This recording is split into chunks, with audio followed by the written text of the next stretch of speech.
Good evening, night crawlers. Welcome back to the Nightmare's Edge. Tonight I have a tale about the origins of April Fools, and I can assure you it's not a tale that you've heard before. The story is written by Paige Turner. You guys are in for a treat.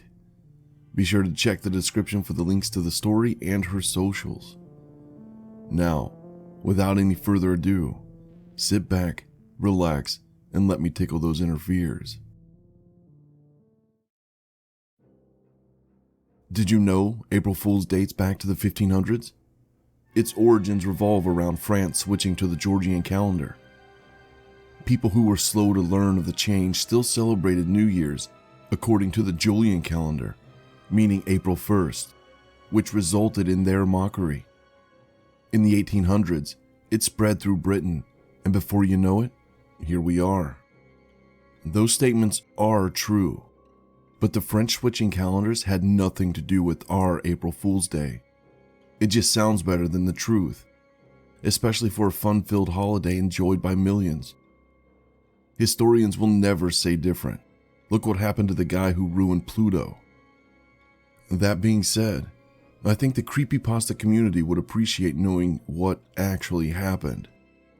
Approximately 10 to 20 years before France changed calendars, a small mountain village was suffering an especially cold, brutal winter. The only road leading in or out was impassable during the snowy months, and the closest city was several days' journey. If they didn't find a new food source, they would all starve before the ice melted. A meeting was called, and no suggestion was too outlandish, yet they adjourned with little hope.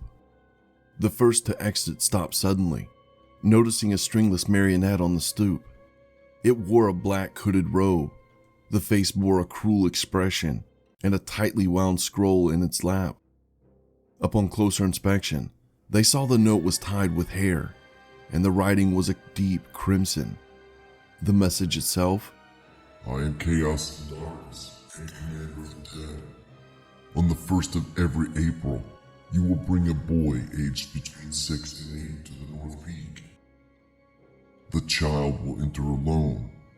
Harvest will be bountiful, and winters comfortable. A wagon of wheat and corn waits in the stables. Payment must not be late. Failure to comply will incite my wrath. Obviously, no one believed it until they saw the food, and even then, most remained skeptical. But how would anyone bring a wagon up the pass? Believers argued. It was already here, skeptics shouted. Regardless, their hunger left little choice. There's not one of us who isn't half-starved. No one could conceal this much for so long, believers insisted. Does it matter? That cave is a maze of dark tunnels and dangerous drops. What child do you propose we sacrifice? Skeptics exclaimed. Despite a few noticeable hesitations, all agreed it simply could not be done, and life moved on. The snow melted, spring came, crops were planted, and fish were caught. April 1st passed with little notice. A few doomsayers were anxious, but as a whole, most had forgotten about the strange letter until the morning of the 2nd. A quarter of every farmer's crops were destroyed, torn from the ground and trampled by something which left enormous, clawed footprints. The villagers argued until the sun set and rose again, but were no closer to an agreement. Farmers guarded their fields through the night, and on the morning of the 3rd, not one more crop was lost. Instead, half the river's fish were dead, floating downstream. The winds carried their rotten stench through the town square. Still, no concessions were made. The believers wouldn't have a majority vote until 15 of their new cattle were found slaughtered on the morning of the 4th. An angry mob hiked to the treacherous path to the North Peak Cave. 20 feet beyond the entrance was a narrow tunnel, forcing them to advance single file. At a cautious pace, they proceeded another 30 feet before reaching a sharp turn. Suddenly, the lead man fell back, violently pushing past his fellows. As others saw around the corner, they too screamed for retreat. Once the regretful heroes returned, they described a humanoid, skeletal figure with a horse head and a sickle as an arm. An eerie orange glow illuminated the creature and the monstrous stone face it stood beneath. The carving's mouth was ajar and producing the same strange light, but none dared cross the great chasm to investigate. That's when they suggested an orphan, and even the skeptics held their tongues. Thanks to the previous famine, many children were left homeless. Soon, a 7-year-old boy was discovered begging at a bakery. One man earned his trust by claiming to be an uncle, and the desperate boy gladly followed his new guardian. At the cave entrance, the little one went inside to wait while his new uncle and friends gathered wood. As the men fled, a loud, gut-wrenching scream shook their resolve, but not enough to save the boy. His wails turned to muffled sobs and faded into the distance as the frightened villagers ran. Upon their return, no questions were asked and no answers were offered. Again, life moved on. Each person doubled their efforts to conserve. Jars of preserves filled cellars, new crops were planted, and no more disasters befell the secluded mountain village. Men who traveled to the city for summer work returned with half their wages in grain, and in fall, special care was taken with the harvest. Despite having more food than ever before, many were still traumatized by the previous winter. Those with the means to do so left town before the first snowfall, but most had nowhere to go. Each morning they feared disaster would strike, yet each night they slept in warm beds with full bellies. It must be the demon's promise. They rejoiced, yet as weeks turned to months, their happiness began to fade. Dreading another April sacrifice, many felt disappointed by their fair weather and prayed for misfortune, for any excuse to refuse the creature's demands. But by February's end, it was clear their prayers would go unanswered. Every parent held their children a little closer at night. The torturous what-ifs were endless. No mother could sleep, no father could rest until the next child was chosen. They needed to see him, to know he was real, and burden would not fall on their own. If no boy met the age requirement, who would take his place? Someone would. Of that there was no doubt. None were foolish enough to believe differently. On March 3rd, the search began. Every parent, grandparent, aunt, uncle, brother, and sister were looking for a boy between the age of 6 and 8 to ensure their own family never saw the inside of North Peak Cave. By the 5th day, tensions were running high. Children were hidden away, changing their appearance and lying about age. Word had spread to every villager's ear. Even the homeless knew to flee, but the children had no way off the mountain. It was March 10th when a suitable boy was found in the woods. He understood why they took him and tried to escape many times over the following weeks. Even so, tempers cooled with the relief, and lives mostly returned to normal until the morning of April 1st. The sacrifice was thrown into the cave upon refusing to enter. His cry grew sharper with the soft thud of impact, and the guards listened closely at the entrance. Scuffling steps were heard, followed by a sharp gasp and a shrill cry. At that sound, they knew it was safe to leave. Filled with the knowledge their crops would flourish, farmers expanded their fields and ranchers increased their livestock. A bustling summer led to an astonishingly successful harvest, and all openly praised the dark savior. Winter was now a time of rest and relaxation, not fighting for survival. When the roads filled with snow, life moved happily along. Spoiled by their new way of life, the search for the next boy began immediately. No one wished to revisit the previous year's panic. When January came and still no child was had, talks of searching the city began. Many were uneasy about involving the outside world.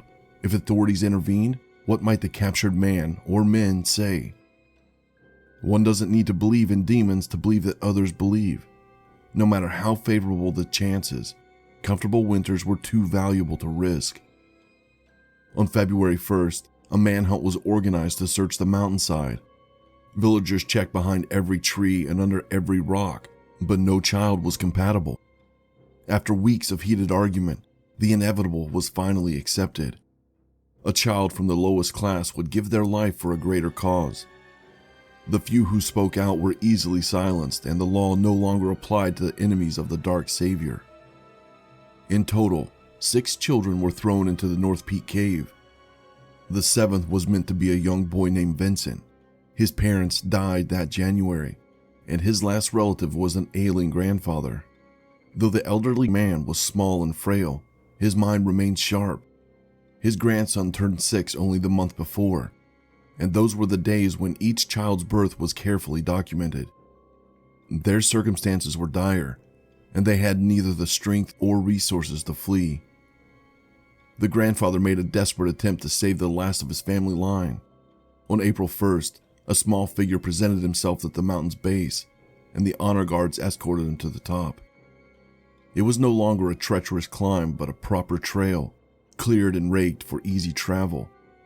So long as the sacrifice walked willingly, there was no reason to crowd or hassle the doomed soul. The 7th year was perhaps the easiest trek of all.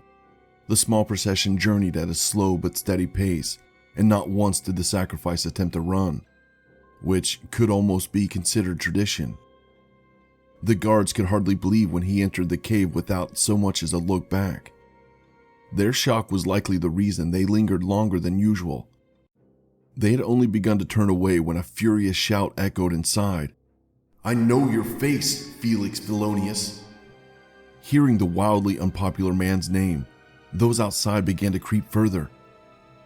Next was the old man's cry for help, and the men recognized it immediately. Understand what the geezer attempted, they rushed forward, hoping to rectify their mistake. Truly, no fate could be worse than ending the generous agreement. Except, when the honor guards entered, the only thing they saw was the village idiot bashing in the old man's brains, no demon. The fool was naked. His penis, diseased with angry red welts, stood at a disappointing attention as he continued pummeling the man long after death. The new arrivals watched in stunned silence until Felix suddenly shifted his focus. Without warning, he threw his club like a spear.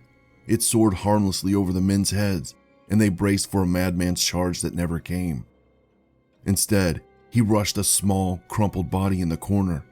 The guards were forced to pull him off the rotting corpse as he made every effort to reach a final climax. 2 men cautiously crossed the chasm, a risk they were happy to take under the circumstances. What few questions remained were answered with a grotesque figure crafted from human and animal remains. String and adhesive held it together, but barely, though it was falling apart with age. The witnesses' descriptions were a perfect match. The guards holding Felix at the entrance had no trouble detaining him. The challenge was keeping him alive as they processed the true depths of his actions, and as a result, their own. The village was in an uproar when they returned.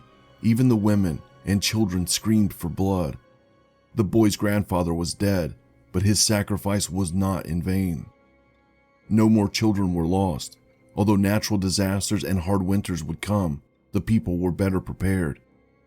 They would never see a year quite so dire as the one permanently etched into their memories. They tried to hide the horrible secret, but, as it always does, word slowly spread to the city and beyond. The yearly tradition of embarrassing one another with elaborate pranks spread far and wide as each country adopted the fun-filled holiday. The poor villagers' only solace for years of manipulation was the horrible torture Felix endured after a full confession. It wasn't hard to fool him. His worst fear had come to fruition, and he was desperate to see a way out. They could not change what was done, but they could damn sure learn from it. Felix, more than anything, was a sick opportunist, a very lucky, yet disturbed opportunist. His childhood was spent playing alone in the woods. By entering the forest from his backyard and mapping game trails, he eventually discovered a way down the mountain. It was purely by chance and his own special secret. The path involved many narrow ledges and steep drops. He worried its use would be forbidden if his parents knew. As Felix grew and became more adept at traversing the difficult terrain, he began climbing the mountain as well. At 16, he found a second way into North Peak Cave. It bypassed the dangerous dead drop of the main entrance and allowed access to the spacious caverns beyond. Soon, he knew its tunnels as well as the forest. When the village hovered on the brink of starvation, Felix almost revealed the way down. But if only a small amount of food were found, a deadly confrontation would ensue. The frozen trail was even more treacherous than normal. Each step was tested before shifting his weight, and caution paid off when he finally reached the bottom. It was late and the sun was setting. While preparing a fire, he noticed a figure approaching from the distance. It was two men with the wagon. When they were close enough to hail, Felix raised a hand in greeting and recognized his neighbor's son. Luca began a city apprenticeship the previous summer, but was worried for his parents, and he swore to deliver every grain if he had to carry them up the mountain by hand. Louis, a fellow apprentice, offered to assist. Felix happily shared village news while filling himself with corn, but quickly realized his mistake. If he led Luca and Louis up the mountain, all would learn of his secret trail. He truly appreciated the young men, but not enough to spare their lives. After convincing them the wagon must be left behind, it was agreed 3 men could carry the sacks if they formed a chain up the steep slopes. Not wanting the horses to suffer when their masters failed to return, Felix offered to tie them near the river, when in reality, he set them loose. Hiking up the mountain was far more difficult than coming down, but separating Luca from his friend provided little challenge. Near the summit, light fading, they formed their final chain with Louis at the bottom. Luca was positioned at the top, and while his back was turned, Felix reached for the next sack. In the brief moment before he held it, Felix pushed forward. Louis fell back with a panicked cry and went silent when his head connected with the ground. Luca, unsuspecting of foul play, rushed to his friend's side. As he knelt to help Louis, Felix snapped his neck from behind. He worked well into the night, hauling each sack into his cellar one by one. When the food was safely stowed, Felix returned for the bodies.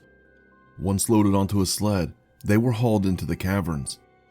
Too exhausted for the return hike home, he slept through the afternoon. Upon waking, he saw the bodies were preserved by the cold and filled his stomach. After packing enough for dinner, what remained was buried for later. Upon finally returning home, 3 men stood at his door. They were talking amongst themselves, and one pointed to the stables. The others nodded and began walking in its direction. Quickening his pace, Felix called out a greeting. To his great relief, the gentleman stopped, but when they turned, he recognized Luca's father and uncle. The third was a farmer and a friend of their families. Baffled by their presence, Felix simply asked, "How did you know?" Taking Felix's unsocial reputation into consideration, the boy's father thought he was referring to the town meeting. Francis, months ago from learning his son's disappearance, replied, "We happened to be in town when it was announced." There was an awkward silence as Felix carefully processed those words. If it was already announced to the village, killing his visitors wouldn't help. His only hope was to dispute their claim, but first, he needed to know what that claim was. "Then why don't you tell me?" he stated dryly. Annoyed with his rude neighbor, Francis informed Felix he could attend tomorrow's meeting at noon or stay home, and that most preferred the latter. Finally, understanding his mistake, Felix was flooded with a noticeable relief. "I will most assuredly be in attendance. Thank you, gentlemen, kindly for the visit," he replied with a gleeful tip of the hat. Mouths agape at the sudden change of character, Francis and company returned the gesture with slight nods before departing in silent confusion. After tending to his own food stores, Felix loaded an old wagon with what remained. The idea to pretend it was a demon's gift came in stages. He genuinely wanted to share it with the village. It would disrupt his daily life if they all starved, but he needed a way to do so without assuming any risk. Eventually, Francis would learn of Luca's disappearance, and that it occurred while attempting to deliver a wagon of food. Claiming it came from a demon simply amused him, but then he thought of the young boy in his stable's loft. Had he returned only a few minutes later, he would be chained in a dungeon. Had the child been alive and called out upon hearing their voices, what then? How would he explain? He couldn't. Not those remarks from a child, not paired with those wounds. The thought alone was enough to turn Felix's stomach. It was the first time he had a boy in the village, but that year's winter yielded so many orphans, he simply couldn't resist. He had been without company since a city trip in June, and despite knowing he should at least use the cavern, his house was much closer. Normally, Felix couldn't risk being with anyone for longer than a single night. But the comfort of his secluded home offered tempting scenarios. The warmth of another body in his own bed was a pleasure he had never known and could not easily forget. To honor his lost companion, a shrine was built over his grave, deep in the caverns. That's when he realized the demon should be paid for its services and cut an incision into his upper thigh. Using the blood as ink, he wrote a letter to the villagers explaining the terms.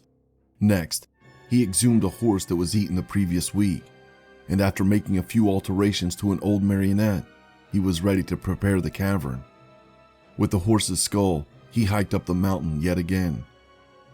It only took a skeleton, sickle, string, adhesives, candles, and a few pieces of orange glass to create the demonic lair. He installed the animal's head onto the human skeleton and placed his creation beneath the giant stone face he had slowly carved over the years. He never expected anyone else to see it, but the idea gave Felix immense satisfaction. He delivered the food in the dead of night and ensured he was the last to arrive at the meeting. Placing the letter would carry the most risk, and he couldn't fully relax until it was finished. There was still concern the wagon would be discovered early, but when that didn't happen, Felix began to feel invincible. He sat smiling quietly until the first battle between skeptic and believer began. To maintain his normal character, he silently and indifferently listened from the back. When they finally located the food, Felix lined up with the rest, behaving as if starvation hadn't ended the night before, no one suspecting a thing, at least not from him. He was disappointed no one inspected the cave, but he left the creation up, knowing they'd check eventually. He performed regular maintenance as it continued to decompose. The look it created combined with the rotting stench only made it more convincing. In his best estimations, Felix thought he might get 1 or 2 boys at most.